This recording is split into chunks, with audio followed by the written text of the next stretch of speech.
Chair Johnston, we are ready to go. All right, good evening. Thank you for everyone that's in attendance and online and in physical presence. We are short a quorum tonight, but let's before we get into the roll call, let's go ahead and call the meeting to order, and you lead us in the Pledge of Allegiance. Yes, I'd be happy to. Please stand as you are able. And repeat after me. I pledge allegiance to the flag of the United States of America and to the republic for which it stands, one nation, under God, indivisible, with liberty and justice for all. Thank you, Stephen. We have a roll call, please. Vice Chair Matthew Johnston, Here. Commissioner Clark Kramer, Commissioner Gerald Abramson, Here. Commissioner Steve Tannehill, Here. Commissioner Mark McCamish, Commissioner Richard Wyack. Here. We do not have a quorum, and for the record, Chair John Corneau, Commissioners Sean Colvin, Bruce Martin, and Mark McCamish have been excused from tonight's meeting. Okay, so we're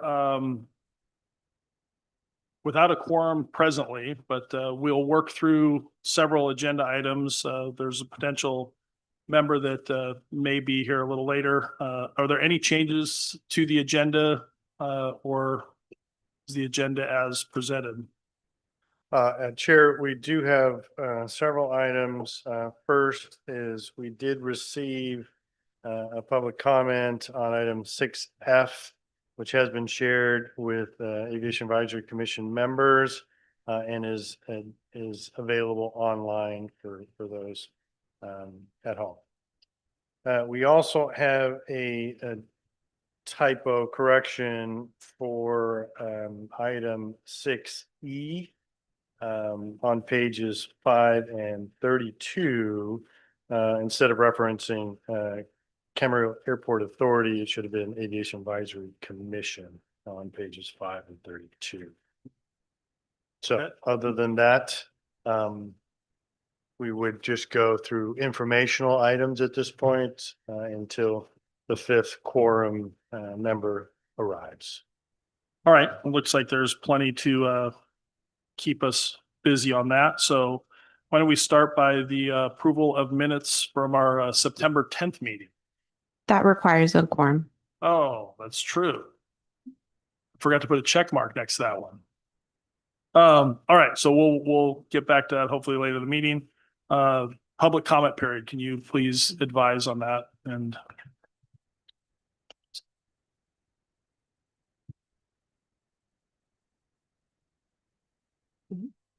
to members of the public who wish to address the commission tonight with live public comments on any agenda items, please visit airports.venturacounty.gov/meeting calendar for participation instruction, streaming links, meeting IDs, and passcodes.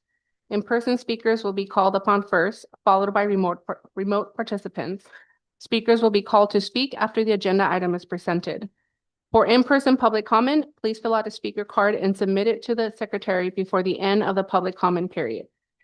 For remote participants via Zoom or telephone, please accept the prompt to be promoted to speaker and unmute your mic when it's your turn to speak. Members of the public are allotted minutes per speaker per listed agenda item at a single meeting, unless the time allotment is increased or decreased by the chair, depending on the number of speakers. Please use your time accordingly. okay. Do we have any public comments? There are no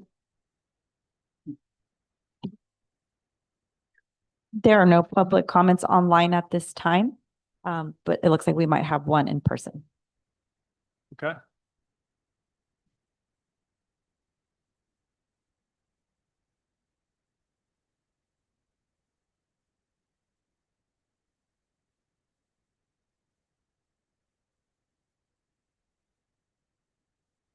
That's for item 6F, so we can move to the All next. right, perfect. Regular agenda, let's hear from the annual Wings Over Camarillo Air Show.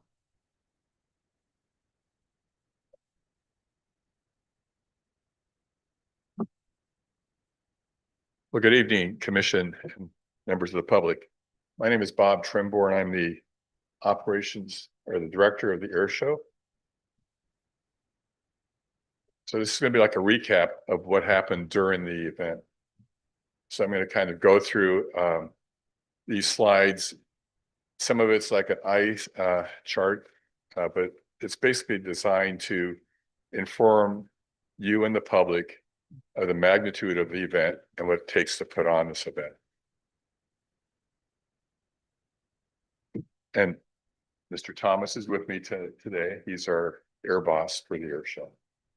So we had our 44th annual event. It was unquestionably a very successful event. We held it August 16th and 17th. I'll tell you, this is not a picture of the air show grounds. This is the only good one we had at the layout, but it shows you generally how we lay the air show out. The car shows it at the bottom, aircraft displays in the middle, and then we have our VIP chalet and the STEM pavilion at the very top of the picture. So it's the Wings Over Camarillo is the parent organization is Camarillo Wings Association. We're 501c3, all volunteer nonprofit corporation. We have these major support organizations, of course, the Ventura County Department of Airports, the Commemorative Air Force SoCal Wing, which is based here at the airport, EA Chapter 723, which is also based here, Ventura County 99s, and the City of Camarillo. These are the major organizations that help us with the event. And our mission is to promote youth in science and aviation, furthering the education of Ventura County youth through leadership and service. And since 2010, we've donated over $751,000 back to the community organizations that help us put on the event. So in a couple of years, that will be a cool $1 million of give back to the community. So the event is more than just an air show. We help support all the organizations that help us put on the event.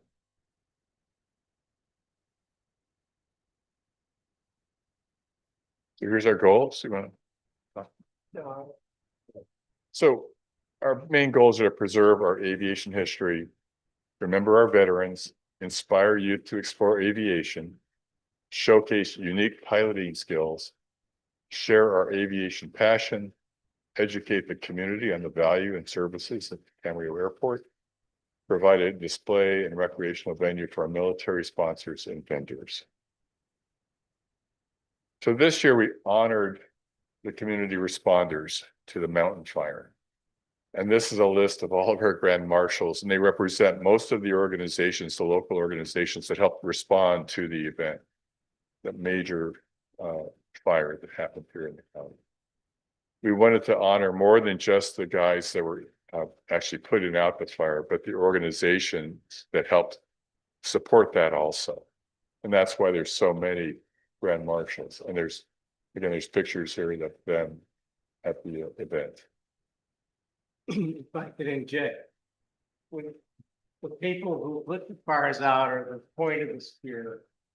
This is the rest of the spirit for congratulating and celebrating. So here's the major elements. Of course, the air show. We have a car show, the STEM pavilion, which is very popular, the veterans hangar, exhibitors, aircraft displays, both civilian and military, commercial hard good vendors and food vendors, sponsors, volunteers, of course, parking, transportation, and the pyrotechnics that are put on during the air show itself. So how many showed up for the party? So we had 14,231 tickets issued through our system. That was both days. We had 750 volunteers that helped us through basically from Friday through Monday. 427 pilots and crew members, 150 STEM pavilion participants, 271 car show passengers, 646 sponsored tickets were given out for a total of 16,500 attendees over the 2 days. We had 21 volunteer organizations. And number, again, 750 volunteers helped us put on this event. And here's basically an eye chart of all the volunteer support organizations from Boy Scout of America, the Ventura County 99s, and everybody in between. All these organizations help us put on this event. And we have lots of sponsors too. Toyota, Channel Islands Aviation, Air 7, AeroVironment, Ventura County Department of Airports, City of Camarillo. All these organizations help sponsor the event. So how many vendors did we have? We had 27 food vendors and 65 hard good vendors. In the STEM Pavilion, we had 26 exhibitors. AeroVironment, Haas Foundation, City of Camarillo were the major sponsors. We had 45 volunteer shifts to support that one element of our show. We had 57 air show performers of all different types. We had 90 participating aircraft from 56 different entities, 15 active military aircraft on display, 427 pilots and crew members participated. You can see it's a fairly robust group of people that help put on this event. The car show itself, we had 265 cars over the 2 days. These are pictures of the car parade and the statics, and we intermix the cars with the aircraft on display, which is kind of unique for air shows. We also have a veterans hangar. We had quite a few veterans. We had dozens of veterans that were there from World War II up to current veterans. It was a great element to the show. And this is what it takes from an organizational perspective to put on this event. I'm not going to read through all the names, but these are the people that dedicate themselves for the administration and operation of the Wings Over Camarillo Air Show. But our future challenge is going to be parking. This year, the Department of Airports more than gracious to have us enough space to park all the vehicles necessary to put on the event. And there was no issue at all with parking this year. We had several buses that helped transport people around the grounds, and it worked fine. But going into the future, as development occurs here at the airport, it's going to put more and more stress on us as an organization to continue to put on this air show at the level we put it on now. Because going off-site parking is a very expensive proposition, which requires a lot of resources to have it happen. And with that, I'll let Bill talk. I think that on the parking question, when we get maybe next year, maybe the year after, a lot depends on when the airfield's going to have to shut down for resurfacing. But when we get to the point where we don't have enough car parking for somewhere around 10,000 a day, it's going to be a really hard decision between the county and the city and the Department of Airports and Camarillo Wings Association on whether or not you can do a viable air show within the restrictions and limits of what's available. So it's not a doomsday, but it's just a heads up that it's going to be a requirement for multiple agencies and organizations to come up with a solution. It's not going to be just CWA. And with that, we'll take any questions you might have about the event. I hope this gives you a perspective on what it takes to really put on this annual event. We start the planning process in January to put on the event in August. Not quite. Bob and I and Matt are going to go to the ICAS air show, which is in Vegas in December. We'll probably have most of our acts already signed up, and that'll be, almost 9 months, 10 months prior to the air show. So we just have a few months of respite before we start planning the next one. Any questions? I just want to take the opportunity to say thank you for all the work that the volunteers do. I have the privilege of, participating in some small roles with the organization, and in years past, I've just got to witness what I think is one of the best. I do about 15 to 20 air shows a year, and I still think the Camarillo Air Show represents just a really unique opportunity to display not only what we have going on in our community, but like you said, Bob, the car show and all the uniquenesses that make this air show what it is, with the limitations that we have. Because I over the years, Bill, we're limited in the acts and stuff that we can get. So I think you guys, with the resources you have and the volunteers, you're doing a great job for our community. And I want to just say thank you. Thanks, Matt. And that's like recognize Rick White. He's our CFO. He keeps us straight with money. With that, thank you very much. Vice Chair Johnston, there are no public comments on this item. Thank you for helping me out there. All right, so let's move to item B and communications and engagement manager. And Vice Chair Johnson, if I could just make an announcement that as of 6:47, with the arrival of Commissioner Clark Kramer, we do now have a quorum. And at some point when you'd like to go back to Well, approval of minutes. We'll do it after Jeanette goes. Thank you. Good evening to you all. My name is Jeanette Haregi. I'm the Communications and Engagement Manager and Public Information Officer for the Department of Airports. As you know, the Department of Airports began highlighting little-known stories about Oxnard and Camarillo airports through periodic short features designed to not only put a spotlight on those who tirelessly serve the community, but to also help educate the community about a portion of the airports that is often overlooked. Many may realize that Camarillo and Oxnard airports serve as vital connections to the national airspace system and are home to many businesses and individual aircraft owners, all of whom contribute to the economic vitality of Ventura County. What many may not realize is that some of these individuals and businesses also play a critical role as philanthropic contributors through a variety of nonprofit organizations that work to benefit the environment, animals, local youth, emergency response, and more. Tonight, I eagerly share our 15th story in the series focusing on the annual Aviation Career Day event. In 2019, the Ventura County 99s closed out their Aviation Career Day event, eagerly looking forward to planning the 2020 event. The annual event had come to draw several hundred attendees from throughout Ventura County after its inception in 2014. Parents, teachers, and chaperones, all eager to feed the inspiration and love for aviation into the minds of the local students they brought with them.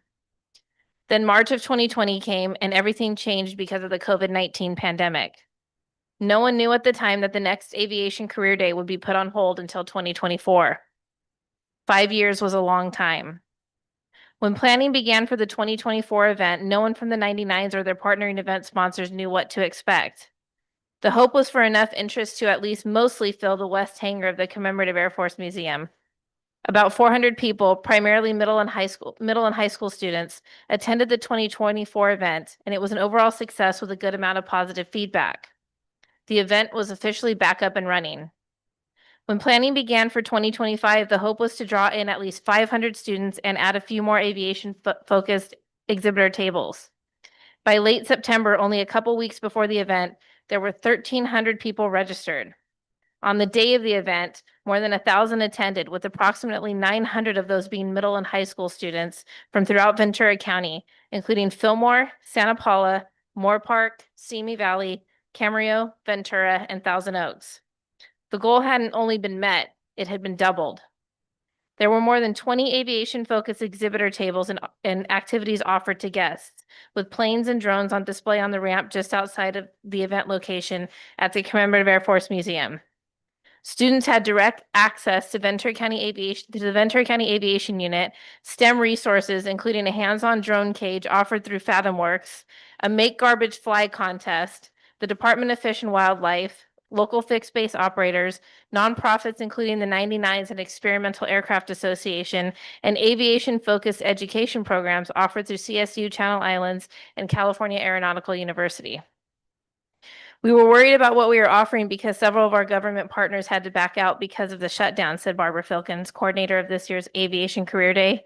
And while we missed them, the event was still a huge success, thanks to our planning team and event partners. Most impactful, perhaps, is that the event either introduced or fed existing dreams of careers in aviation for local youth who may not otherwise have access to making those dreams take flight. Philkins summed up the success of the event with a sentiment shared by Christine Schifferly, superintendent of the Fillmore Unified School District. This is the first field trip we have done where all of the students that were brought thanked us, she said. And while Philkins noted improvements that need to be made for the 2026 event, it was apparent that the focus of the event, which was the student experience, had been achieved. Information regarding the next Aviation Career Day event, including how to become involved and how to attend, will become available in the summer of 2026. And you see some pictures here that were taken by some of our team members and also from some of the event participants. Overall, it was a successful event, and thank you to Denise and Liz from our team for hosting our table. Thank you. And again, similar to the Camry Air Show, I want to say thanks to all those that made that happen. I was privileged to be able to MC that event and walking around talking to all of the community participants. It's exciting to see all the kids getting enthusiastic about aviation opportunities and just seeing the richness that we have here in Ventura County around aviation. It was great. So thanks for that report. Welcome, Clark. Good to be here. Thank you. So, And I second what I saw you at both events, both the air show and the aviation day. And again, just a huge impact to second what you were saying about STEM on, the STEM pavilion for the air show. And then also the aviation career day, which is kind of a similar looking STEM setup, but the amount of impact was incredible. So I think that I want to second that. And just unless you saw the amount of kids that were there that were taking this in and realizing that aviation is within reach. I mean, I think that is a huge win for the airport, for the county, for aviation in general. So good to be here. Thank you. I'm glad I got to catch the tail end of that. Thanks.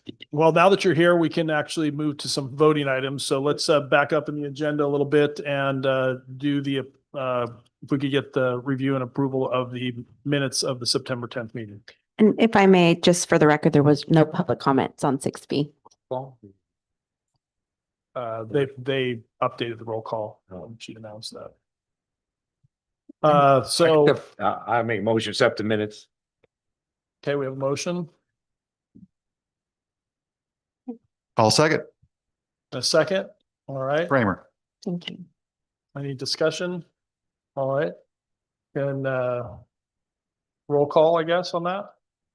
Absolutely. Vice Chair Johnston, Yay. Commissioner Clark Kramer, Yay. Commissioner Gerald Abramson, Yes. Commissioner Steve Tannehill. I will abstain because I was not at that meeting. Thank you. Commissioner Richard Wyack.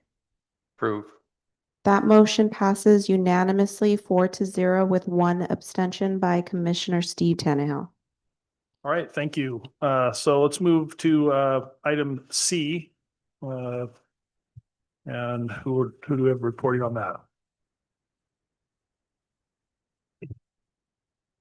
Good evening, Vice Chair Johnston, Commission members, Aaron Powers, one of the deputy directors here for the airport. And it's my pleasure to bring this item before you tonight as I try to carry these noise studies through to completion.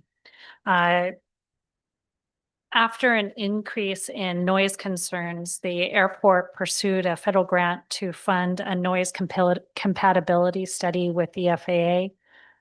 We were able to actually procure a grant for just under $800,000 to help us in this effort.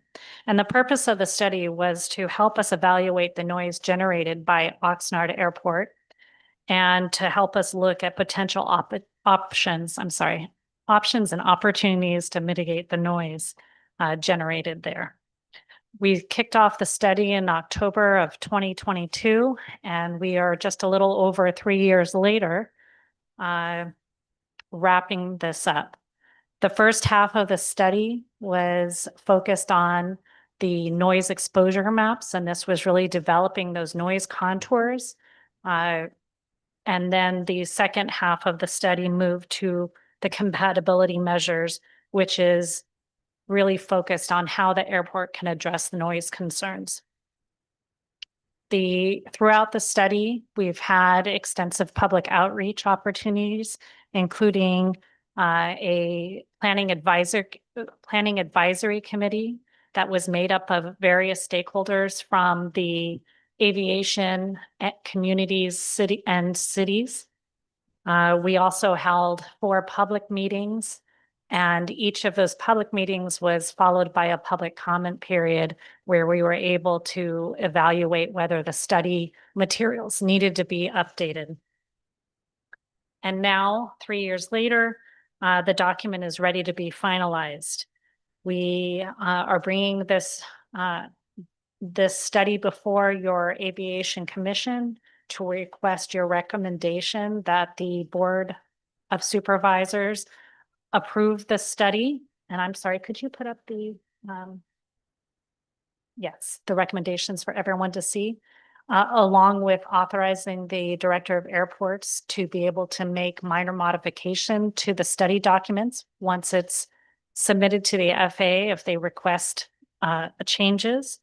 And then finally, if the study is approved by the Board of Supervisors, which we anticipate in January, or taking the item to the board in January, then we would look to submit the study to the FAA for their acceptance. And with that, I'm happy to answer any questions.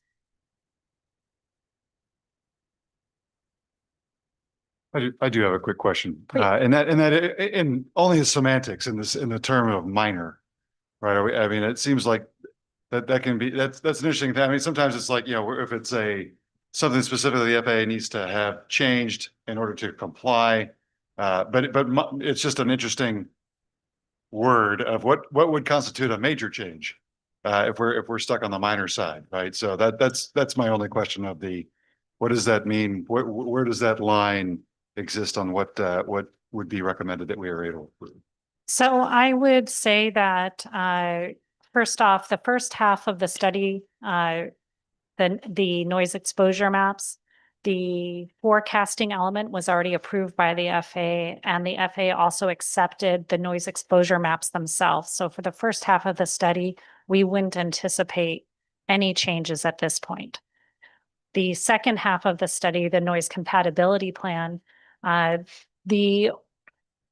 would imagine if the FAA is very prescribed in how they set out the Part 150 study. And so if there was, for example, a recommendation for a mitigation that was not allowed by the FAA, then, perhaps that's something that they would have us adjust to either make sure that the language complied, or potentially it would be something that if it wasn't allowed under the FAA, but then we might shift it over to the voluntary side of which is not reviewed by the FAA. So it really would just be for compliance with the Part 150 program. Compliant with alignment. Correct. Okay. Makes sense to me. All right, do we have any public comment? There are no public comments. All right, there's no further discussion. Is this something due to recommendation I think we need to vote on? So do we have a motion for the recommendation? I'll make that motion that we, the noise compatibility study, the staff recommend the board approve the study. Authorize director or designee to make minor modifications to the study if directed by the FAA after submission of planning study.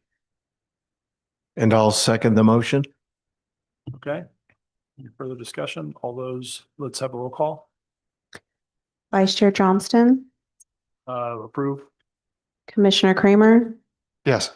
Commissioner Abramson, Yes. Commissioner Tannehill, Yes. Commissioner Wyack. Yes. That motion passes unanimously 5-0. All right, looks like you're going to continue on to the next item. Yes. Without repeating myself, the airport concerns that were raised that caused us to go to the FAA for a grant for Oxnard Airport.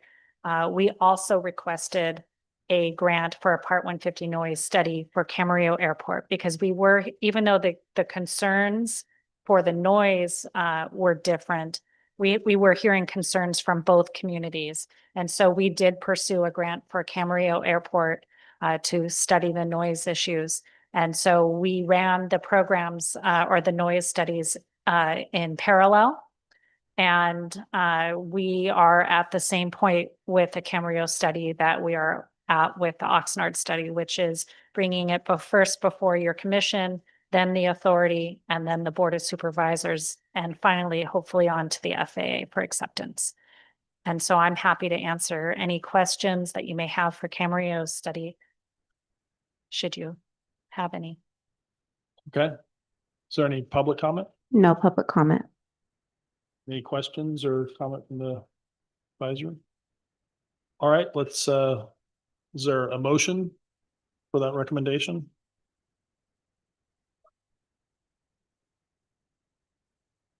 I'll make a motion, Kramer, to recommend the CFR Part 150 noise compatibility study planning for Camarillo Airport, including those exposure maps and noise compatibility measures.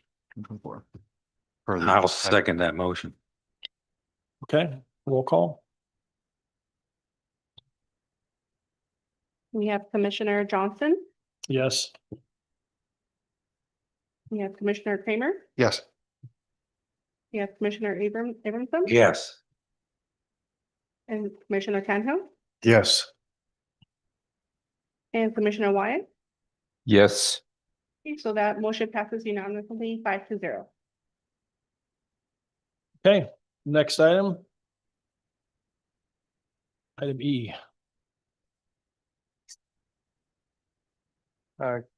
Commissioners, item E is an item that was actually raised. If you recall, previous meetings, we discussed there was interest in 2 parcels of land for development at Camarillo Airport, unsolicited on our part. So we had issued letters of interest as required by the FAA to see if there's other parties interested. These 2 parcels are in the map attached. But one in particular, one is vacant parcel and the other has 49 hangars that exist here at Camarillo. Smaller hangars, somewhere between 800 and 2,000 square feet. It's a little over 4 acres. So Camarillo Airport Authority asked, after we had advised them of this letter of interest going out, to expand our RFP, because what we explained is once we got multiple letters of interest, our next step would be to put out a request for proposals. So what you see in the packet here is language. They asked specifically, our normal RFP is generic terms, development of a 4 acre or so, it's 4.13 acres, I believe it is, site here at Camarillo Airports for aviation uses. They asked that we expand that to do repairs of the existing 49 hangars. So that's what you see in the language in this packet, is kind of not just specifically development, but repairs to the 49 hangars. And I think I have some slides that kind of show what we're dealing with. So here's the 49 hangars. The bottom row of hangars are the larger 2,000 square foot plus hangar size. And then we have the smaller 1,000 square foot port style. And the ones that are in rust color are the ones that we can't rent. There's about 50 of them. They're in such bad shape, we can't fix. The cost would be extensive. So this letter of interest for this parcel is now an opportunity for us to do something different with this parcel, either repair now, replace, or do something different. So that's what you have here in front of you.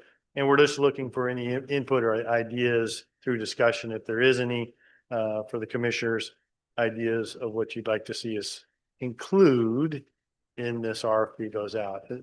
Our intention is, we don't have a predisposed idea for this parcel. It is, we know it needs to be fixed. That, again, these hangars, many of them are 40 plus years old. the design is so horrible, what you see in the rust, and the overhead is they're all designed, they're back to back and the water flows to the back of the hangar. So the rust, the water sits behind it, which is all the rust that you're seeing in the 15 hangars that we can't even repair. And the other hangars have, varying levels of damage.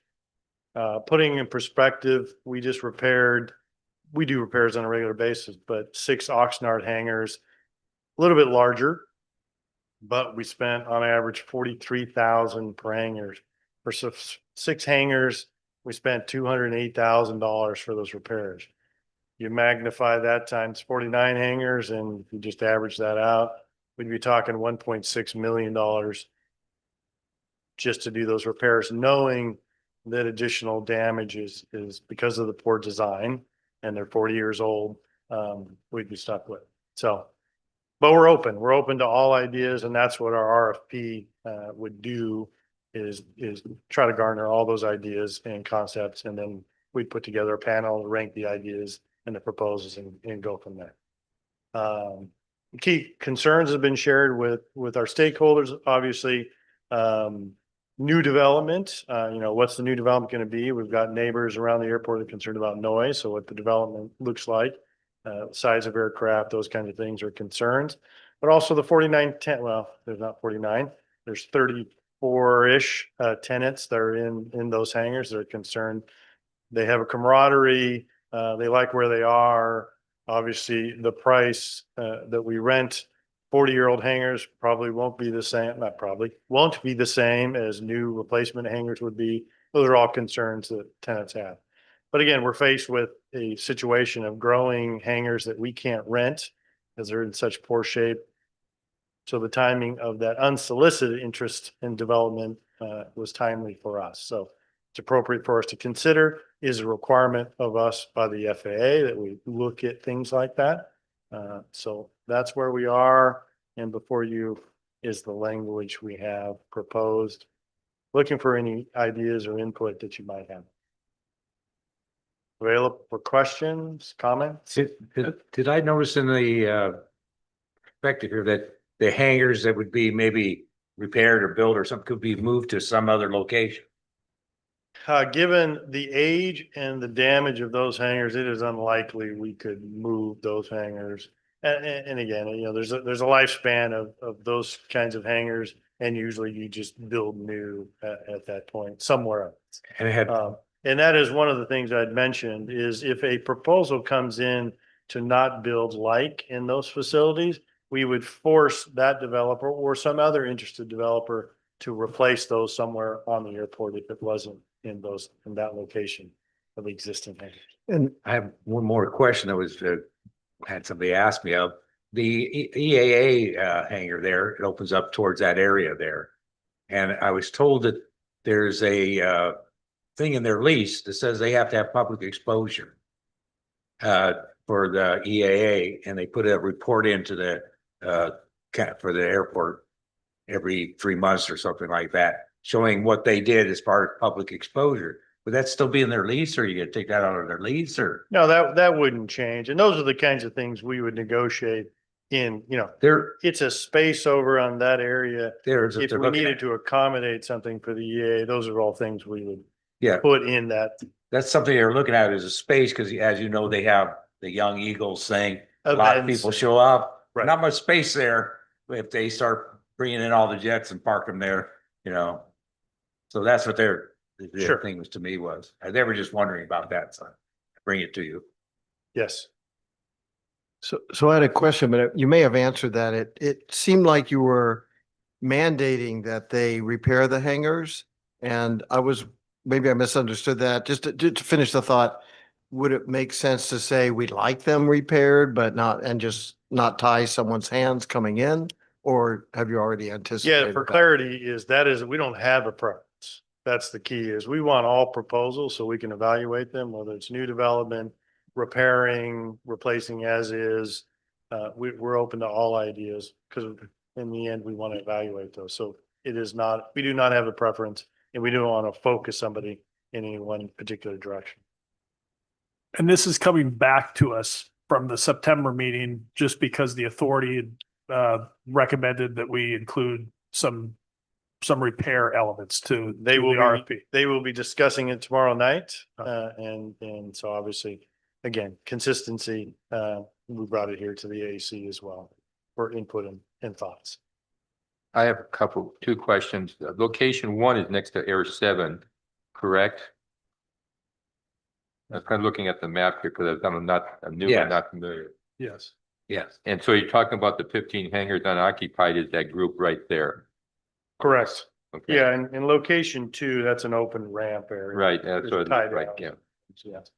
So what are we looking for at location 2? Is to build hangars or? How- Again, we have multiple interests in both sides, so we will do the same for both sides. What is the proposal? What's the investment?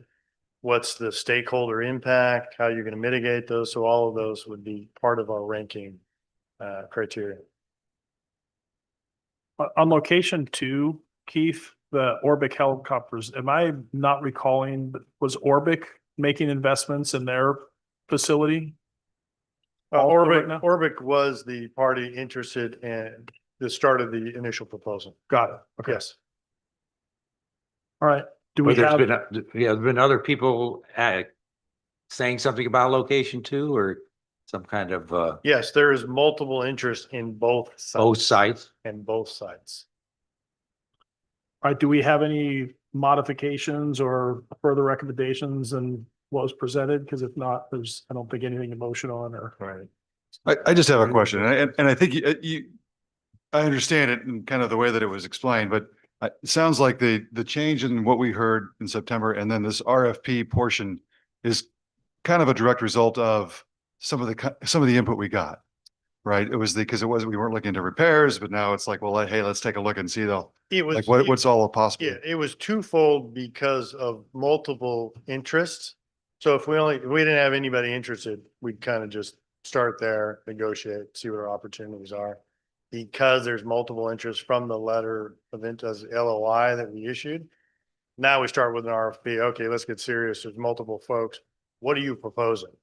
What's your And so this just investment? kind of opens the aperture. We're like, hey, well, okay, well, Right. we're open to anything you might do, even if it includes repair. Because I know that was one of the desires from some of the comments were that we look into that. Right, that was to keep that on the table. Right. So from there, that's where the airport authority said, well, let's expand, what that is, repairs or. Right, I just kind of want to make sure that we hit the fact that was taking the comments into account. Yes. Which is that we've kind of opened that aperture to make that a possibility, like that Right. it's not, this isn't just one thing we're trying to do here. We're open to anything. And then Yes. the second question I have is, what is the likelihood? And again, it sounds like there's interest, which is good, but I'm guessing that as things degrade, they're not going to not degrade anymore. And there potentially could be additional hangars down the line that would become unoccupiable. Well, and I'll share with you, before my time, 5, 6 years ago plus, we had entity looking at what our options were.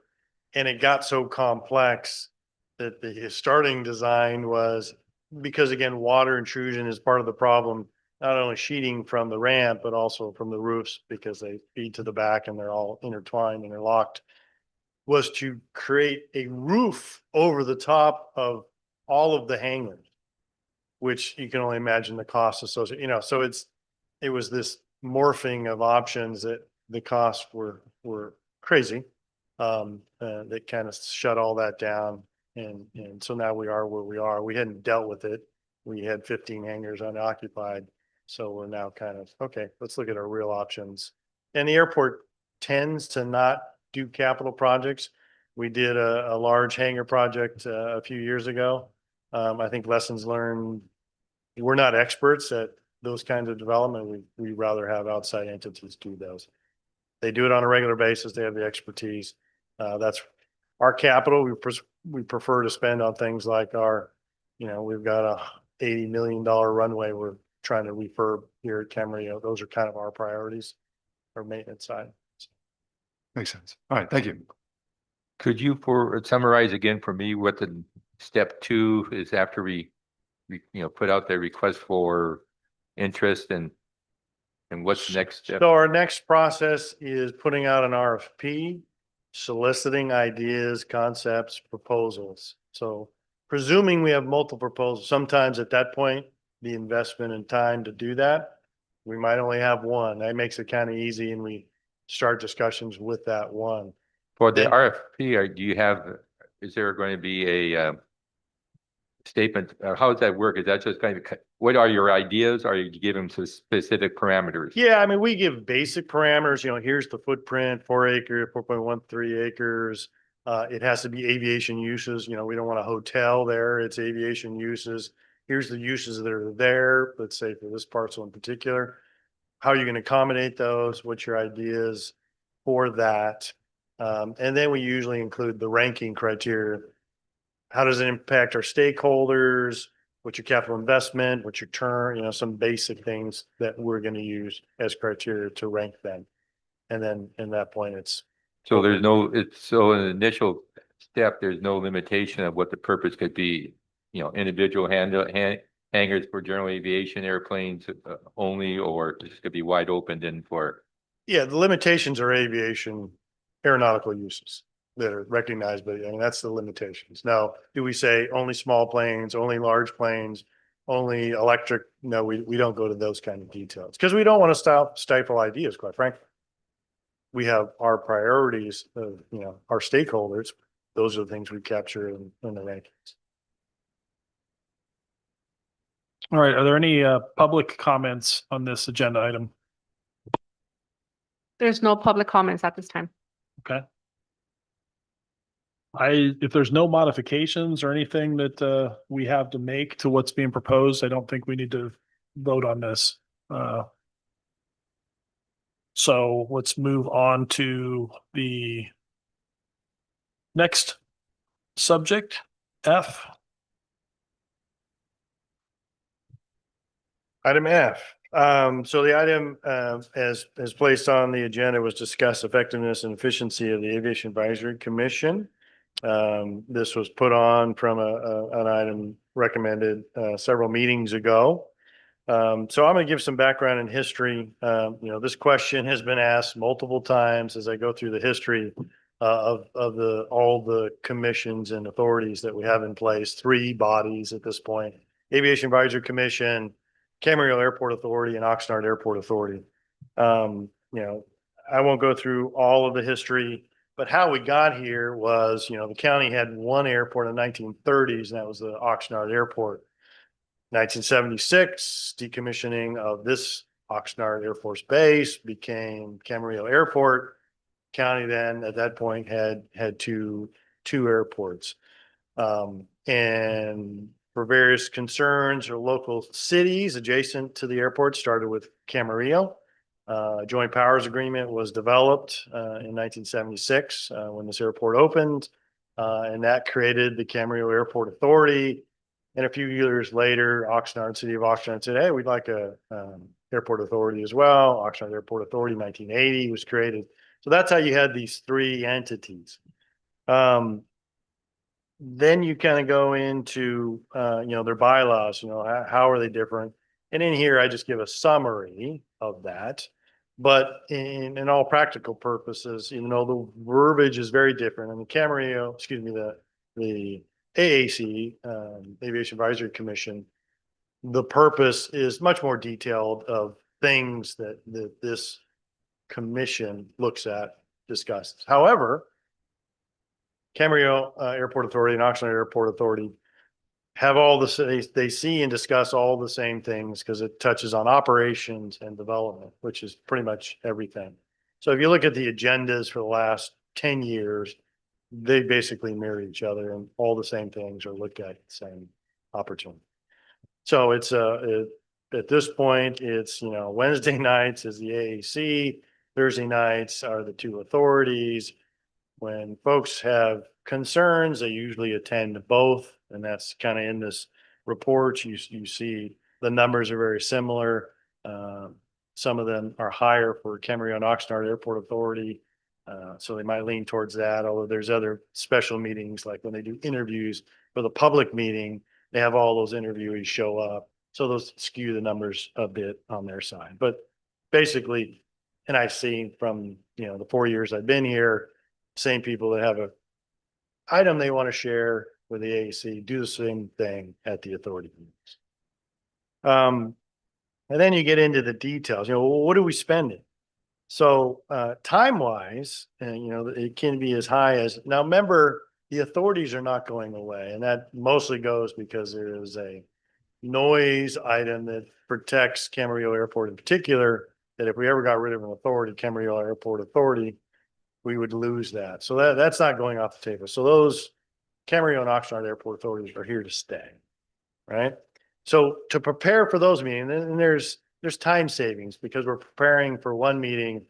The AAC is, easier because we're already doing the memos and preparing staff, but staff still needs to do certain things, including attending these meetings.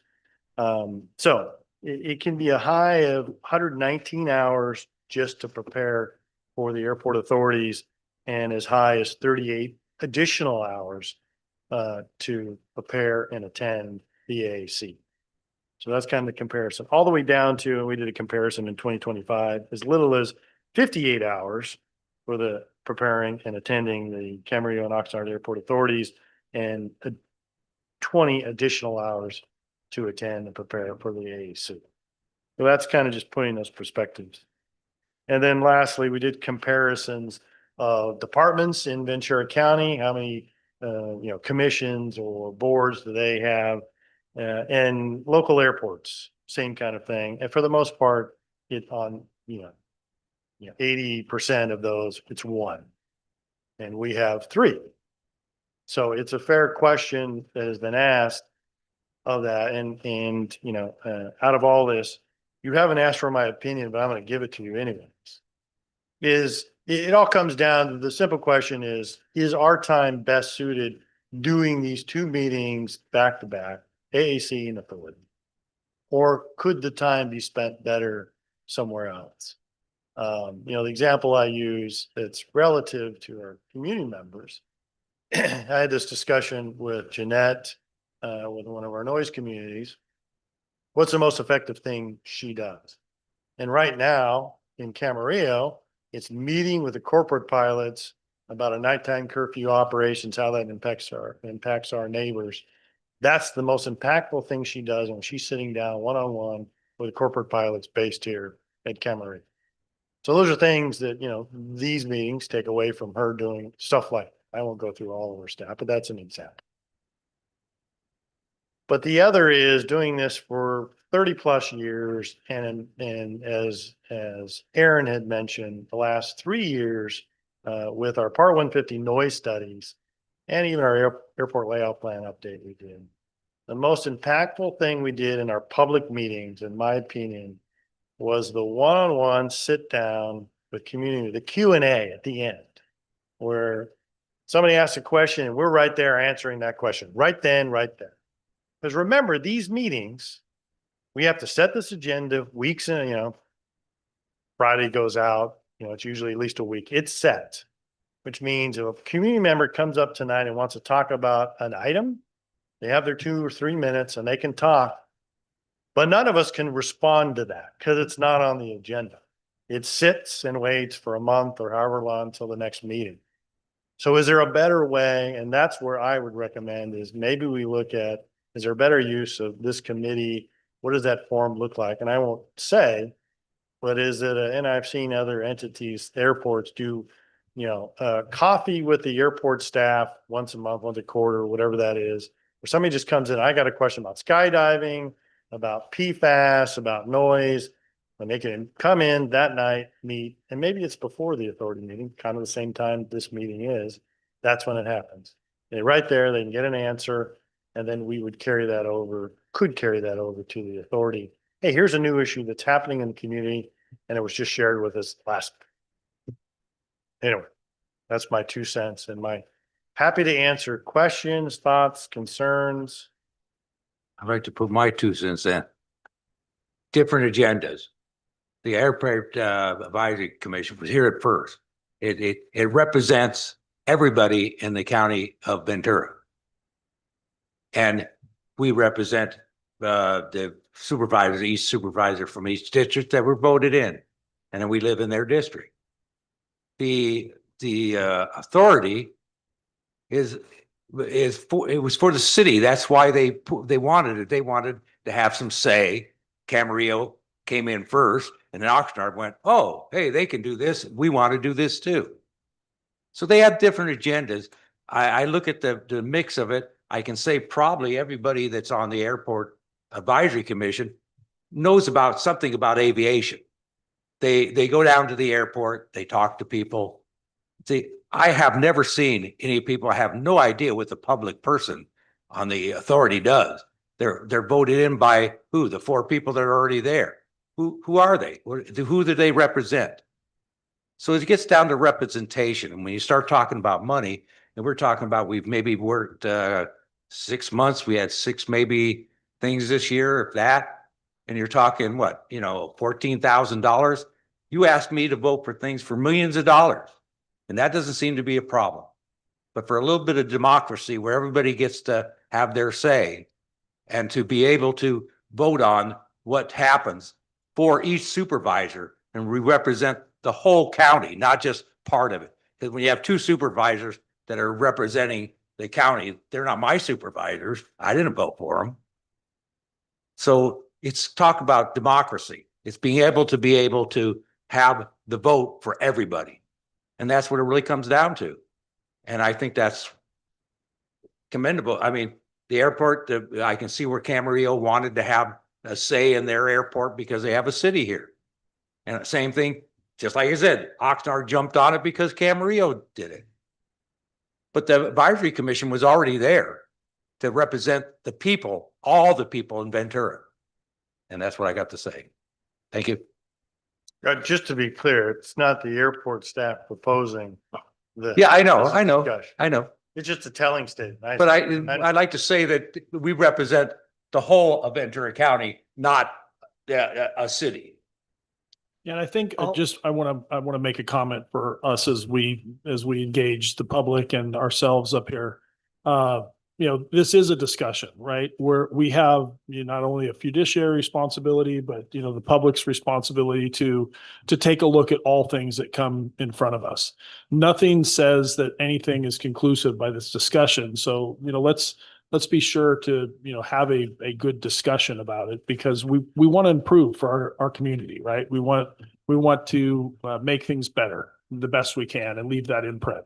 So I just wanted to kind of preface this dialogue with that we're not putting any stakes in the ground tonight per se. We're having a discussion to see if we can find ideas so that we can get more engagement from the community. When you look at the attendance and you look at the different things, our time, we want to be productive and we want to be able to give recommendations and feedback. So anyway, Steve. Thank you, Chair. I guess I want to put kind of 2 different buckets out there. One is, in the notes, it talks about dissolution, and a couple of years ago, this came up that, we should just get rid of the commission and come just because they're duplicative. And with that, towards that end, I very much share Jerry's view that we are out in the community. There are 10 of us. We're citizens. This is our only public service job. A supervisor for Ventura County has a lot on her plate. The airport is just one small piece. But we're out there, and I can't speak for everybody else, but I go to community meetings. I'm involved with all of my neighborhood councils. I talk to my supervisor at least once a quarter to make sure I'm doing what she wants and we're on the same page. And people in the community know that I'm somebody they can talk to about the airport. And I feel like part of my job is to represent our decisions in the community. And I've been at meetings with the public where they have said things that perhaps could be construed as negative towards the airport. And I've corrected them. And I've let them know what we're doing, what Fly Friendly is about, what we've accomplished here. So I think it's a very important commission. And I guess I would ask you, Director Freitas, do you see value in the commission and the role that I and the other commissioners play? The answer would be yes. So, any opportunity to reach out to the community. We've worked very hard at our outreach and transparency. As I mentioned, I think there might be more effective ways of doing that than two meetings that do the same agenda. So Okay. that would be my offer. But yes, any opportunity to meet and stakeholders and communicate with them is beneficial. And then real quickly, so I'm going to put that one on the side, this dissolution that's in the proposal here. And I would just point out that this commission was how the community reached out to the airport. Before Director Freitas, we had a whole different crew, as Aaron remembers, and it was the commission that allowed the community to speak and be heard. And this whole fly-friendly thing that we've developed, which in my view is something the community welcomes and the pilot community welcomes. We have emails from pilots thanking us for right traffic to giving them that opportunity to practice. We have a solution that is positive. And the commission was what did that, provided the vehicle. So now, as to could it be more effective? I very much would agree. If anybody else, I mean, that would be my view. There's a lot that we could do to add more value to the community and to you and to our supervisors. And one question maybe, again, I would ask you, Director Freitas, you see how our commission is constituted. I think I'm the first non-pilot to actually be on the commission, and everybody else, I think, on the commission. And I no disrespect, my dad was a World War II fighter pilot. I have no, but the question I would have is, are we constituted with 10 people the most effective way to give you the advice you need to speak for the community? Because when you look at the topics that come up before us, we have a $10 million budget that's 50 pages long. It seems like we should have somebody here who's interested in accounting and wants to read through that and raise questions. We have PFAS in the water, and we have Oxnard gets 20% in the groundwater, and we have Oxnard gets 20% of its drinking water from groundwater. Now, I assume it's not a problem because one wells are here and the PFAS is there, but wouldn't it be smart for somebody on the airport commission to maybe have some expertise in that matter? We've talked about lead in the past, and we've worked and I want to praise Matt has been instrumental in bringing unleaded fuel to the airport. We're trying to get that done. Again, wouldn't it be helpful to have someone with knowledge? And we have schools right next to the airport. Wouldn't it be helpful to have an educator? In other words, if we're going to have a committee of 10 people and look at all the things we look at, leases, land development, we looked at the lease for the restaurant.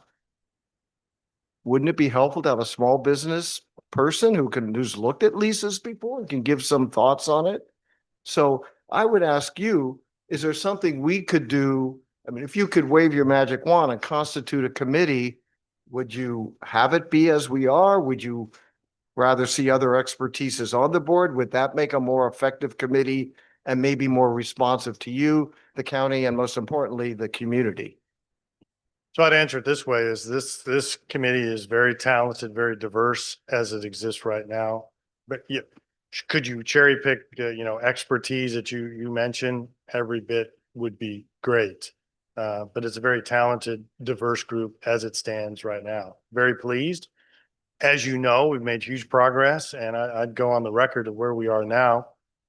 We're in very good place with both of our airports and our stakeholders across the board right now. So fantastic job. But does that mean we could do better? Of course. I mean, that's the question I asked this group. I mean, that I would pose back.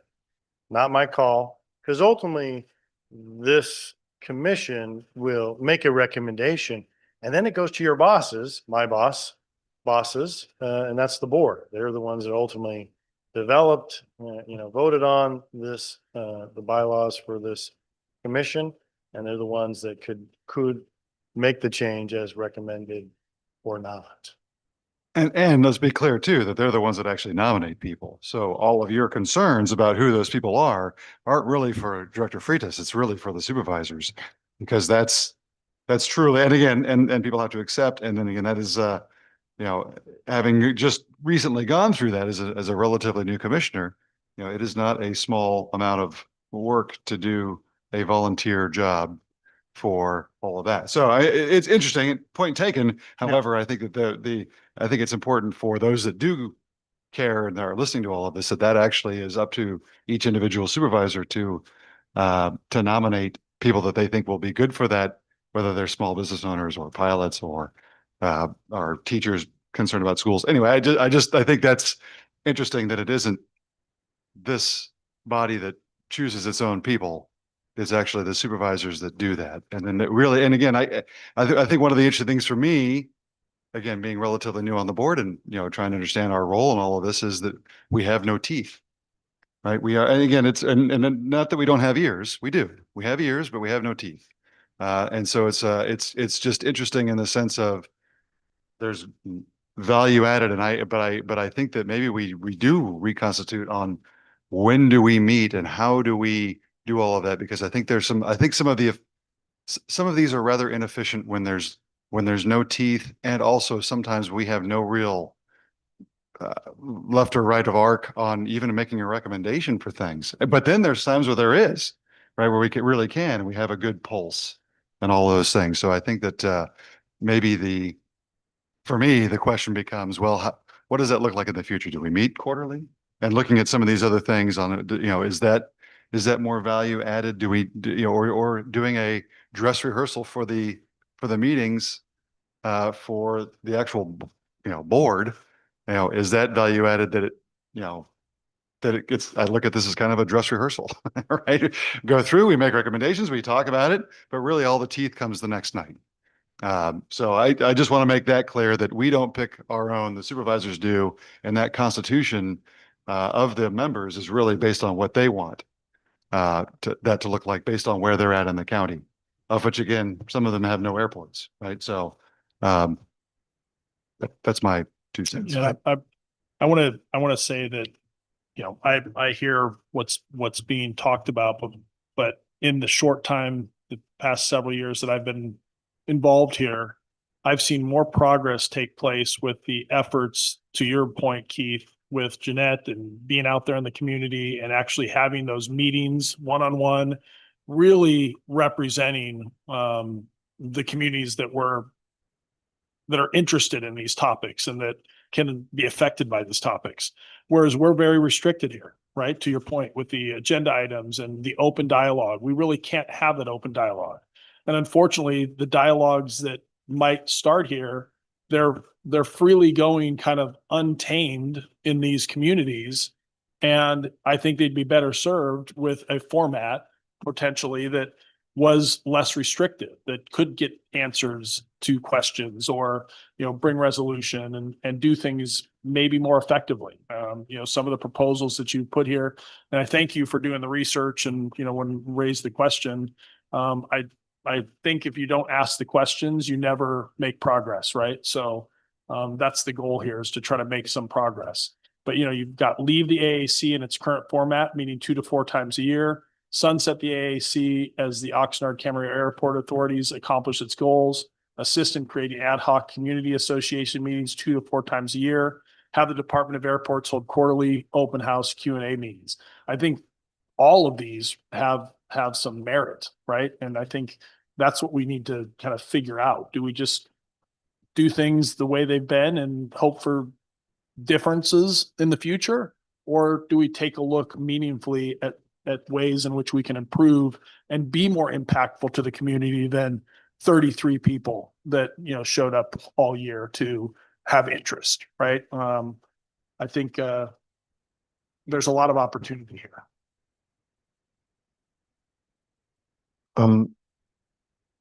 I will just say, I 100% agree with your point, Clark. And I guess my thought would be, to the extent we are to provide recommendations to the supervisors, perhaps that would become one that, in terms of filling the committee, the commission, think of a diversity of backgrounds. I would even make a distinction between what do you call it, Part 139 pilot, first chair as yourself, as the chair of the Via Marina is, and someone who has, my neighbor who has an airplane as a hobby. I think your perspective on things. So that would be one I would say right away. I think it's wonderful to have people who fly Part 139 and people who fly Part 135. You have them and right people next who to you, fly but, yeah. hobbies. You have them next to you, but yes. Yeah, and I think I think there's challenges also, right? When you get people that are not familiar with aviation, because there's a steep learning curve with the community understanding all the nuances. So there's other challenges that would come with that too that would be there. If you guys don't mind, I'm gonna ask for one of the public comments. John Greenwood, if you'd like to address.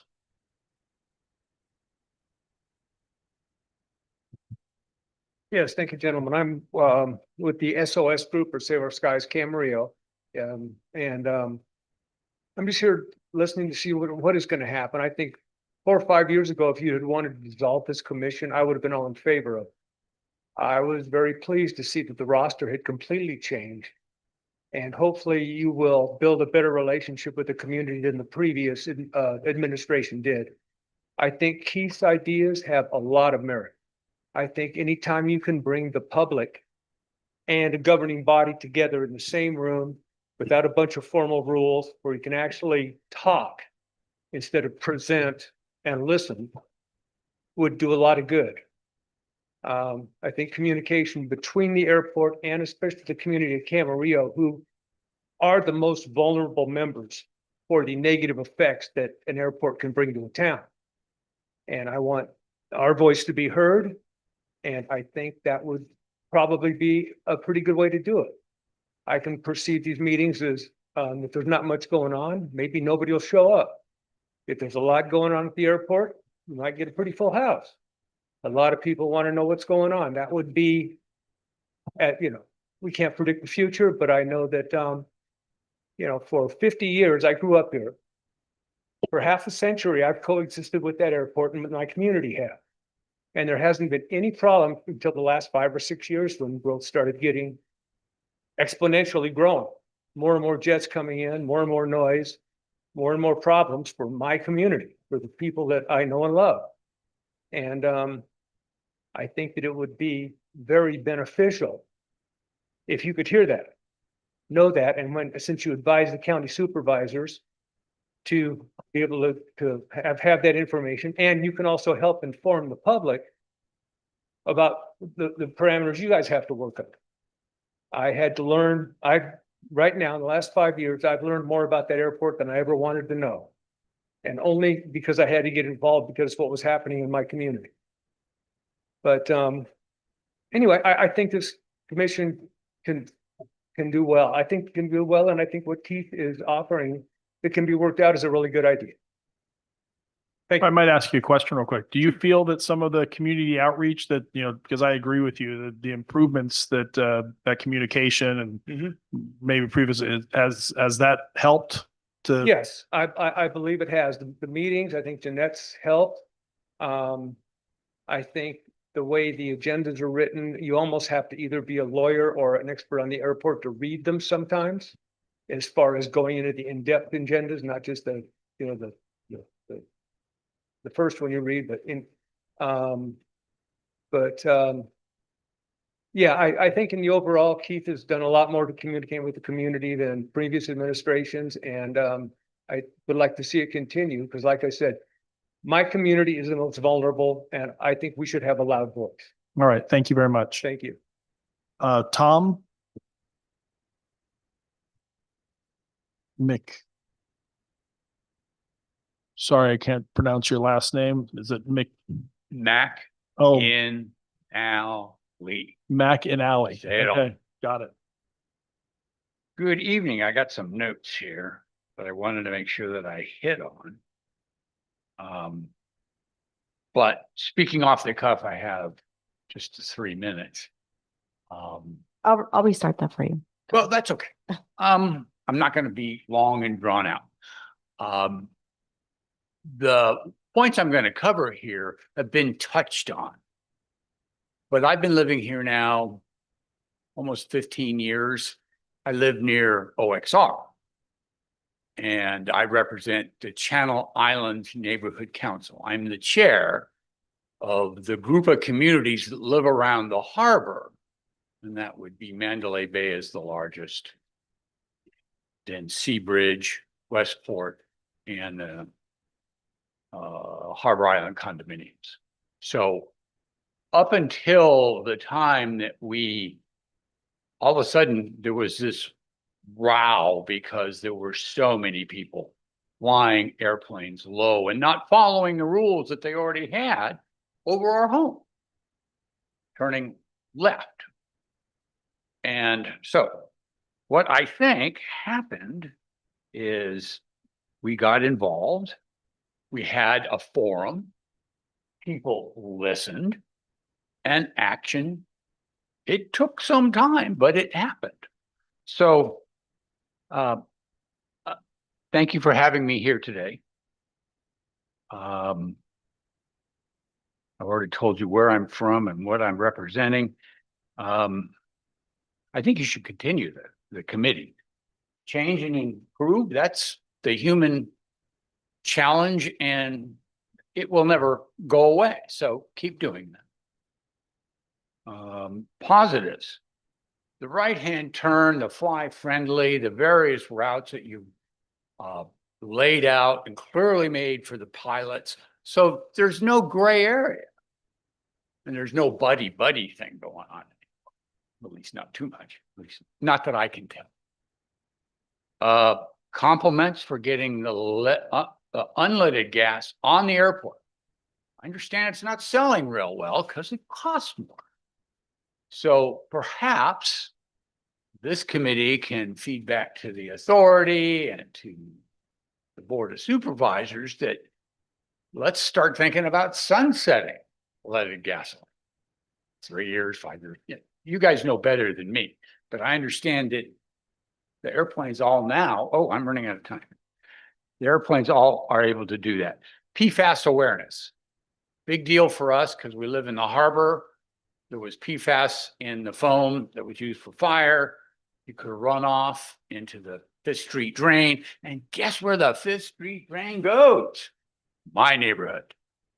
Steve's neighborhood. Keeping the committee so that people like I can come and talk to you and you can take the message to the powers that be. It's really important. Oh, and a PS. Thank you so much for allowing the parachuters to come in. What a great sight when you see them. And I actually had them come to our last neighborhood council meeting and give us a slideshow and a presentation. $300 seems like a lot to jump out of. They're a perfectly good airplane, but oh well. Thank you for your time. Thank you for your comments. And we've got one more speaker card, Bill Thomas.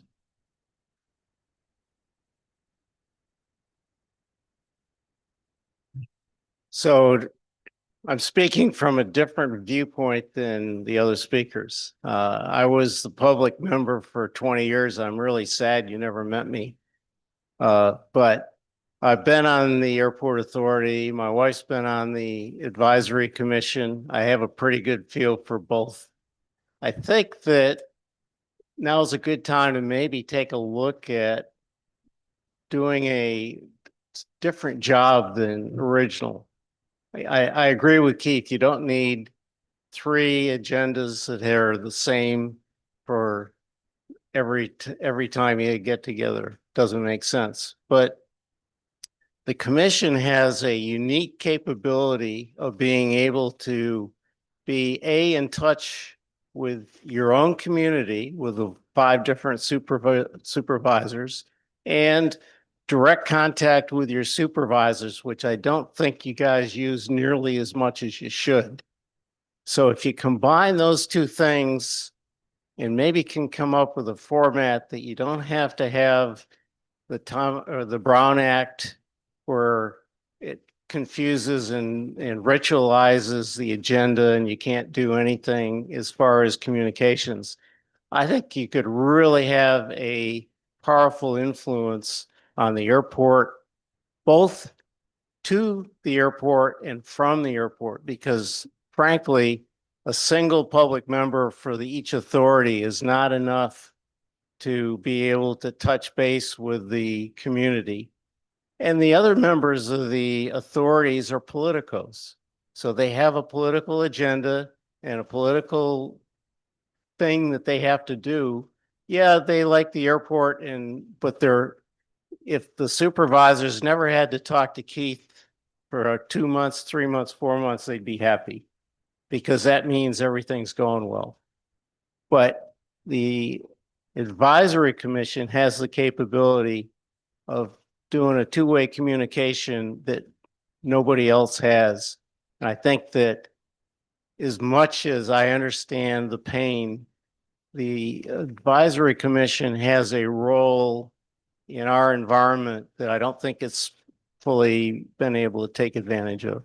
So I think that you need to reformat and maybe set out your priorities, but having two in each district or each supervisor's district and a good communication both ways is very strong.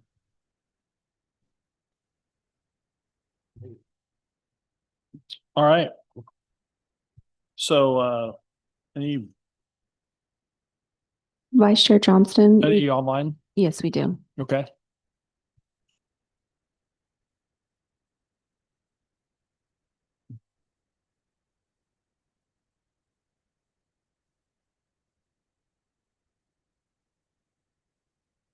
Will you be in? Our first speaker is going to be Doug Tabor.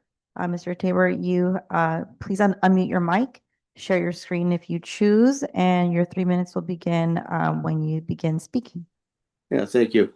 I just want to touch on what Mr. Abramson had to say. I mean, this commission has 10 voices from the public to report directly to the County Board of Supervisors, who ultimately make all the decisions that govern the airports of Ventura County. So if you were to dissolve it, not only would you be taking away the advisory board that advises the Board of Supervisors on issues that they need to make informed decisions on, you also would be harming the community by silencing those 10 voices and taking away any semblance of public forum for the surrounding community to address their concerns. What I would suggest that you take the elected officials off the airport authority and transfer all the duties and requirements by the joint powers agreement and transfer everything to the commission and end up, dissolve the airport authority instead. This kind of keeps all the voices in place. So, thanks. Thank you. Next, we have Rhonda Levine. Rhonda, please unmute your mic and show your screen if you choose. Your 3 minutes will begin when you begin your comment. Hi, my name is Rhonda Levine and I live in Oxnard Shores. I've been a resident out here for 23 years and I have a great concern about dissolving the committee. As I've just really feel like Mr. Aberson that we need some format or platform for us to have a regular voice as to what's going on. The Oxnard Airport has just gotten busier and busier and busier, flying over our houses, as the other gentleman mentioned, over Westport. And we're building and building out here. And you call and you inquire, and I really beg to differ with the director. You're not really in good stead with your stakeholders because the residents out here are not pleased at all. And it's upsetting to think that it took 3 years to get a noise report. And there's never been one-on-one communication that I ever remember hearing anybody coming to our neighborhood council to represent the airport. So I just think it's really important that the little voice that we do have through this committee stays in place for us. That's all I'll say. Thank you for your comment. Next up,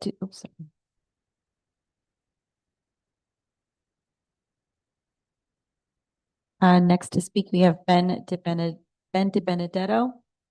Please unmute your mic and share your screen if you choose. Your 3 minutes will begin when you start your comment. Let's see. Oop. There we go. All right. Hi, Ben DiBenedetto here. I am the Transportation Chair of the Oxnard Shores Neighborhood Council. I have prepared a written statement. It's very brief. It's 2 minutes and 45 seconds if I do it right. So forgive me if I go a few seconds over. The bylaws of the Aviation Commission, Advisory Commission, particularly Article 5 and 6, task them to represent all constituents, including working with local community organizations as well as city, county, and state government offices. The Advisory Commission has not followed these bylaws. As a result, health and safety issues, planning conflicts, and zoning changes related to land use specified for airport and airport-related business has placed schools too near the runway on polluted land and dense housing virtually just off the runway, as well as noise that cannot be mitigated in neighborhoods just a few feet from the runway. Thus, we offer the following suggestions for restructuring the Oxnard Aviation Advisory Commission. 10 members appointed by the Board of Supervisors. One appointment each are to be private citizens with no financial interest in the airport or any business related to the airport. The appointees may or may not be pilots. Would be helpful if appointees, or some of them, are active in the neighborhood council system. The supervisor's other appointee must be from one of the following local community governments offices: the Ventura Transportation Committee, the Oxnard City Planning Department, the Oxnard School Board, the Ventura County Health Department, and one from the Ventura County Department of Airports. This maintains a current 10-member structure, all appointed by the Board of Supervisors. This structure will ensure that the interaction required with local organizations, particularly the Airport Land Use Plan and the City of Oxnard's General Plan, as well as the health and safety of the stakeholders, would be included in development around the airport. The Advisory Commission and the Authority Board have separate mandates and bylaws, thus must have different agendas. This structure will ensure the most efficient means of both bodies to accomplish their mission. The terms would stay the same. The Advisory Commission members would elect the secretary, who would be a member of the board, and the vice chair and the chair. Currently, the Advisory Commission and the Authority Board meet on consecutive nights, which creates a problem with the Advisory Commission referring items to the Authority Board for action. Both bodies are bound by the Brown Act, which requires posting the agenda for their meetings at least 72 hours prior to the meeting. We suggest that the Aviation Advisory Commission meet 7 to 14 days prior to the Authority Board. This change gives the Advisory Commission the opportunity to prepare information and get that information to the Authority Board with time for them to consider it and post it under the Brown Act requirements if they choose to take that item up. Whatever you consider, it is important to recognize that significant development has occurred around the airport, and a public safety advisory commission is important to ensure the health and safety of the community.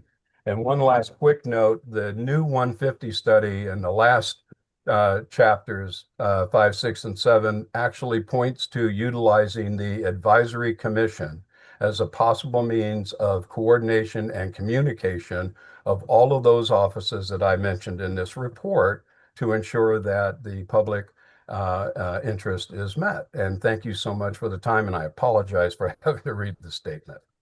It's okay. Thank you for your comment. Next to speak, we have Barbara Filkins, who's our last speaker. Ms. Filkins, you can unmute your mic, share your screen if you choose, and your 3 minutes will begin when you're ready to speak. My office is cluttered, so I will not unmute. Let's see. Am I good? We can hear you, yes. Okay. So just to the points tonight, and yes, I am on the Oxnard Authority, but I'm speaking as a member of the public in this. I'm not sure that the advisory committee should be disbanded, but it needs to be reorganized and rechanged. I'm not sure I completely agree with Mr. Benedetto's approach, because I think the problem is more like Mr. Tannehill saying, you need to bring the people in to address the issues that are specific to their understanding. There are ways of doing that. It would require a reorganization. And in the long run, if it's done right, it would give teeth to the advisory in terms of informing and supporting what the authority does. I don't think the authority needs to be dissolved, but I think there needs to be a hard look at how the advisory can be more effective in what it does without replicating staff time as far as the Department of Airports go. And it's going to take a little bit of work to get that working based on my previous experience, which I can discuss as needed. But all in all, I think this was a pretty good meeting tonight.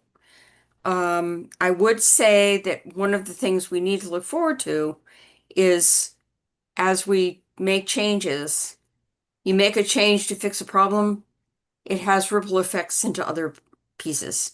So the approach that I would say for the advisory, it's not just a specific problem at the point in time, but you need to look downstream.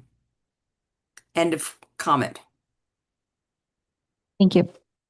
We have no other public comments. All right, thank you. I think these are great comments and I appreciate them. It provides, my perspective on some things. I think what I'm hearing is there is, good representation on this makeup of the advisory, but there might be certain constraints that don't allow us to maybe be as effective as we might otherwise could be. I'm not sure how we form that into any recommendation or further discussion, but I do think we should continue a discussion versus just continuing to take agenda items and kind of go through the motions as we have. And there's no better time to make changes or look at things than when something's healthy. So I think to the gentleman's point that spoke earlier, we're relatively healthy now, right? We've got good leadership in the Department of Airports. We've got good communication. Other than a couple comments, I think the community is generally pleased with the communication that's been occurring through our outreach efforts and those meetings that are being held. So this is the best time to take a look and say, what can we do? You don't change things when it's down, you change things when they're up to make them better for the future. So I don't know what type of recommendations maybe we have represented here tonight to continue this discussion, or if there's any things we want to advise to the authority for their discussion tomorrow night or further, but I'll leave that. I don't think we can get on their agenda because of the 72-hour notice, unfortunately. I thank you for this, Matt. Thank you for everybody for all the comments. Three things I would like to just add. When I guess I'm one of the more, I guess I've been here longer than anybody else, which is crazy. But I got involved 5 years ago, and that was during COVID, so everything was on Zoom. There was a lot of participation back then. A lot of people called in. That's what I was used to.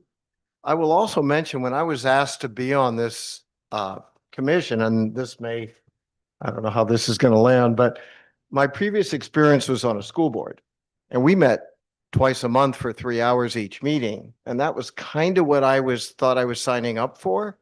So I don't know. Everybody's busy. I'm not trying to add to the workload, but if one of the issues is something gets brought up and then is not talked about for a month, and then frankly, we always cancel December, we always cancel August, and this year we've canceled every other meeting. So it's been 60 days people have to wait. That would be something I would suggest that maybe that's a problem. And then the final thing I'll mention, which is in our bylaws, says that I think speaks to this. The commission from time to time may seek and receive information from airport users, lessees, the general public, agencies of the federal, state, and local government. So we have a pretty broad mandate, and that may be another area that we can expand is bring people in to talk on a topic that may be of interest to everybody. I mean, maybe we get Julia Brownlee in to talk about paying our air traffic controllers, or I don't know, the FAA and what's happening with flight restrictions. That might be of interest broadly to everybody. I'm not suggesting that specifically, but I will point out that's in our bylaws, and that may be a way that we can expand what we do and provide things of more value to everybody. Thank you. Yeah, I think appreciate that. The Clark's comments earlier that, you know, I love all that stuff. It's just that we have no teeth, right? We're big ears. So how can we facilitate something that, you know, gives us, you know, that voice, right? That's meaningful. This body doesn't have any teeth. We've got a lot of ears to I guess funnel direction to the Board of Supervisors, but you know, my experience is, and you know, I don't know how active everybody is with that, right? I don't know that every Board of Supervisors is seeking that from the dozens of committees they have reporting to them. So Keith, you have some comments? I don't. You are correct. Well, first of all, the comment about reporting off to the authority, you know, I have the item on my agenda. I'm going to report out your discussion tonight to them, but you do not report to them. It's just an informational item for them. Again, if you decide to do something, ultimately your recommendation ultimately goes to the board directly. Does not go through the authority, other than, as I mentioned, an information item tonight. So it's unfortunate we only have, you know, 5 of us represented of the 10 tonight, which kind of speaks also to, you know, here we have a really important topic and we've got 50% of the representation, right? So when we really speak about, is every voice being heard? I feel that, you know, putting this to rest without that input of all the voices and the spirit of that would be a mistake. So how can we continue this dialogue? Can we put another, for a future meeting, put another? Yeah, can we just put that on the item agenda for future? to make a recommendation? So something along those lines. I mean, there's a discussion piece, right? And then there's like to make a recommendation on what it is we do. But I think it would have to be in those terms. And again, I think that there's some more discussion that has to happen. I think that, you know, whether it's, you know, is some sort of different time frame, or, and actually it is a very interesting point about, you know, having them back to back does kind of limit the ability to influence a meeting. If something came up that we really wanted to talk about, it would, it's difficult to influence it the way we have it set up currently. So again, I think there's there is a good discussion to have on this. And I would like to see it on a future agenda. But I don't know if it, you know, at that point, if we do it that has a little bit more other than just a discussion of a recommendation. But again, I don't know, you know, at the next time, if we only have 5 people here too, right? It could be just us talking about it again. It could be. Well, and this is a complex issue that could take many meetings to. Yeah. Could be an ad hoc committee is created from a vote of the next meeting, or to an ad hoc group that comes up, does some research, here's some options, here's some thoughts. They bring it back to the full committee, you know, so you have some options, and we'll work with the chair on the agenda and the timing And I would also implore you, you know, I will certainly report back to my supervisor on, you know, I think this is, you know, obviously a very substantial issue, and we have a good relationship to have that flow of information. But I think that's the other piece too, is that just so that the supervisors' offices know that this is an area of interest going forward. Oh, everybody knows it's an area of interest. I guarantee that.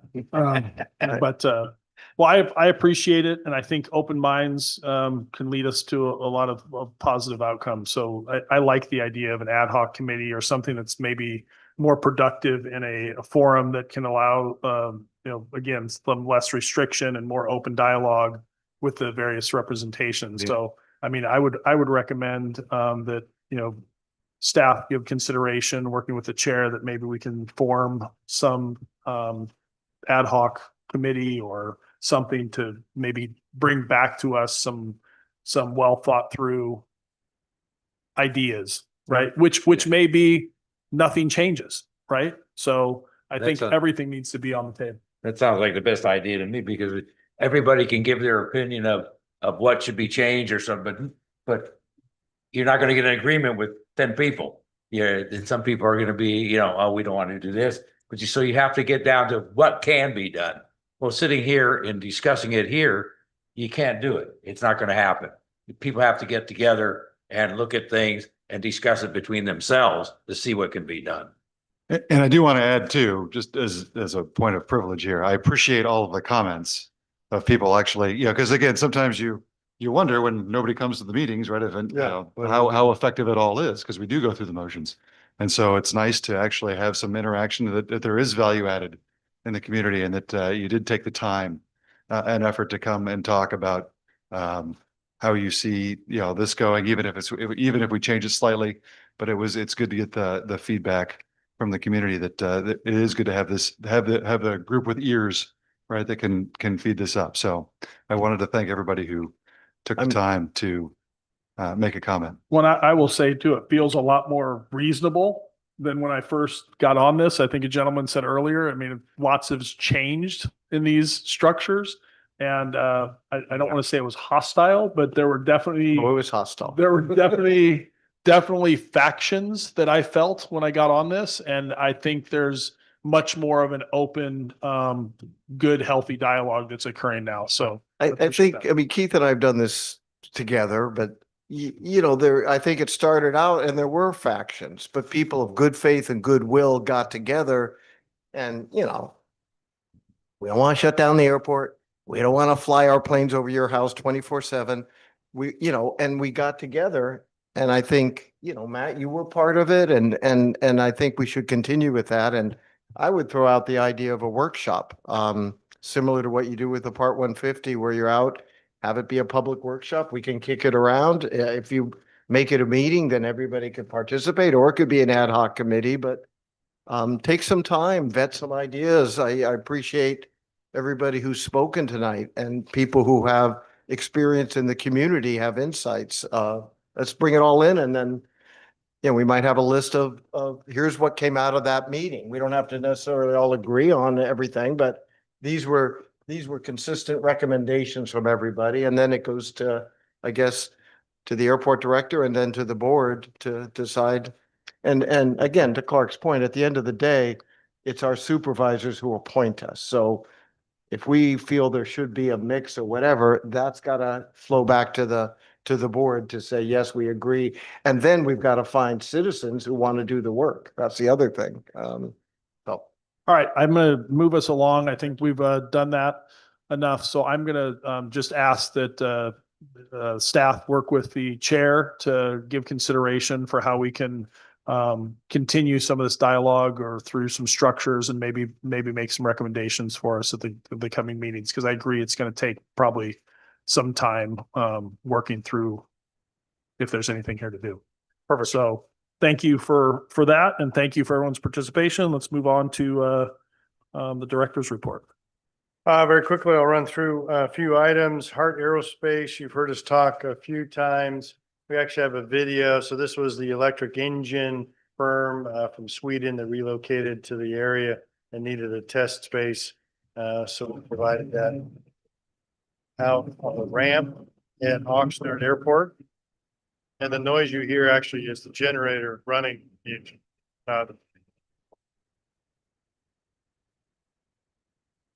Sort of hear over the wind. Barely hear the engine. Professional filming. Professional filming. Yeah. Yes. Advanced professional from our operations team. Just want to share that with you. Fathom Works did their annual summit over at Port Hueneme, and we attended. We gave an update. I partnered with Innovation, our economic vitality folks. I gave an update on the Area 805, the advanced air mobility test range that we're working towards getting approval with the FAA. A lot of interested folks. I think there was 70 or so display entities at this air, sea, and below sea event that's put on with the Navy, FathomWorks, Matter Labs, a few other entities. Very exciting. Good space for us in Ventura Mobility to get that information out. Wanted to share that the public member seat and the alternate public member seats for the Camarillo Airport Authority and Oxnard Airport Authority is up again, just opened earlier in this month and closes December 19th. So if you're interested, go online or website and apply. Here's some of the deadlines for that. The key is the last one where you need to attend that AAC, excuse me, that Oxnard Airport Authority and Camarillo Airport Authority meetings on January 8th in person. Hey, I think we can do an online option like that, or online option for the interview. Dr. Freitas, I'm sorry. So these are 1-year terms for that 2-year term. future, and the current incumbent is coming on over 2 years? Yeah, Wow. for both Oxnard and Camarillo. So Barb Filkins Thank you. and Scott Bear are the public members, and then our alternates as well. Mr. Thomas is, I think, an alternate as well. Not this year, you will not. All right. Was in the past. Anyway, so those seats are coming up.